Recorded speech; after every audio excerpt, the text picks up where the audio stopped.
They stood in the center of the arena, surrounded by thousands of her people, all jeering, shouting, pounding fists to metal and stone. General Velrissa of the Tharn Dominion was undefeated. She had battled across 12 systems, crushed rebellions, and personally disarmed a cyborg with her bare hands. A towering figure of obsidian armor, long ivory hair braided like a war banner, an axe nearly as tall as a man. She had said it as a joke, a challenge, a drunken boast made 3 weeks ago on a battlefield soaked with victory. If a human ever beats me, I'll marry him, she had said, laughing hard enough to rattle her armor. Now the human stood in front of her. No armor, no blade, just skin, scars, and calm brown eyes that hadn't blinked once since stepping into the ring. His name was Ryan. Some called him mad. Others said he was ex-military, a deserter, or a mercenary. She didn't care. He was here, and he'd accepted her challenge. To surrender, Velrissa called out, circling him. You're not built for this. You're not even wearing protection. I'm not here for a long fight, Ryan replied. Just a good one. The crowd roared at his audacity. Velrissa's grin widened. I'll make it quick, then. She lunged. Ryan dodged, not by stepping back like most, but by shifting into her momentum, slipping past her axe like wind through fingers. His fist struck her ribs before she could even pivot. The impact didn't hurt. Her armor was reinforced, designed to absorb impacts from rail rounds, but the fact he hit her at all made her blink. He moved again, a blur. Velrissa swung low. Ryan dropped, rolled beneath the arc, and kicked her ankle out. She stumbled, not fell but stumbled, and the crowd gasped. This wasn't luck. He knew how to fight Tharn warriors. Ryan didn't taunt. He didn't smirk. He just kept moving. A jab to the shoulder joint. A palm strike to her helmet's air filter. A knee to her stomach plate. He was testing her. Studying weaknesses. Velrissa gritted her teeth.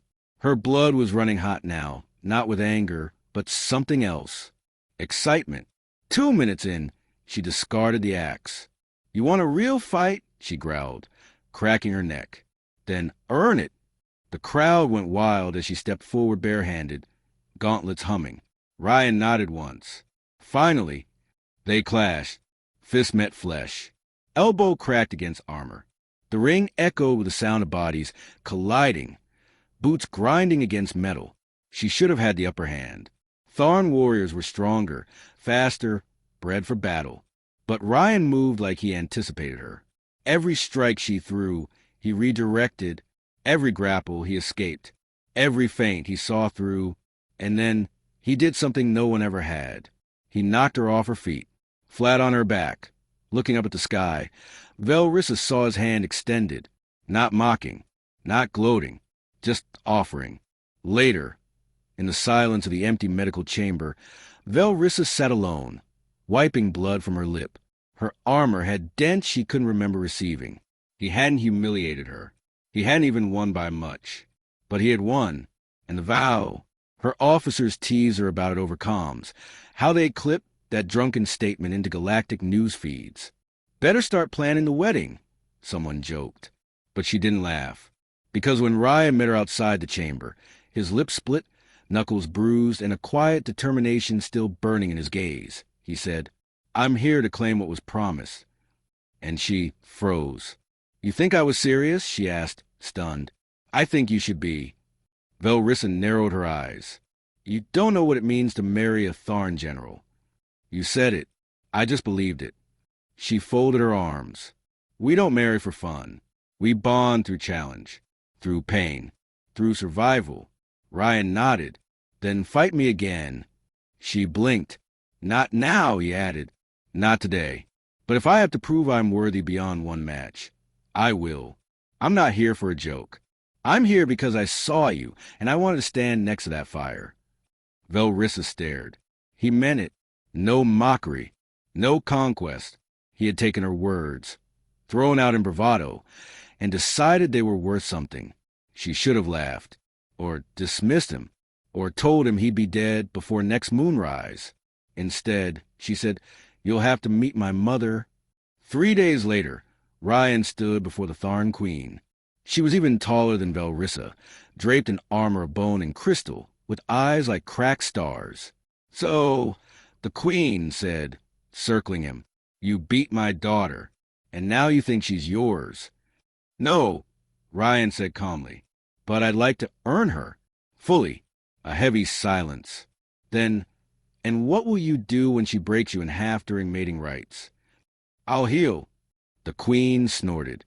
Bold. Over the next weeks, Velrissa tested him again, in combat drills, in endurance trials, in ancient rituals humans didn't have names for. He never backed down. He never tried to dominate or mock. He just showed up, again and again, and somewhere along the way, Velrissa stopped thinking of it as punishment. It was under the twin moons, after a sparring match that left both of them flat on the ground, panting and bleeding, that she finally looked at him and said, "You do realize that if we go through with this, it's for life?" "I do." She stared at the stars. Tharn vows are forged in battle and blood. It means no betrayal, no retreat. "I know. You'll be hated, judged, laughed at by both our kinds. I've been through worse." She turned her head slowly, meeting his gaze. "Then stand," she said. He rose. She followed, and without any witnesses, without ceremony or applause, she placed her hand on his chest and whispered, "Then I claim you, human.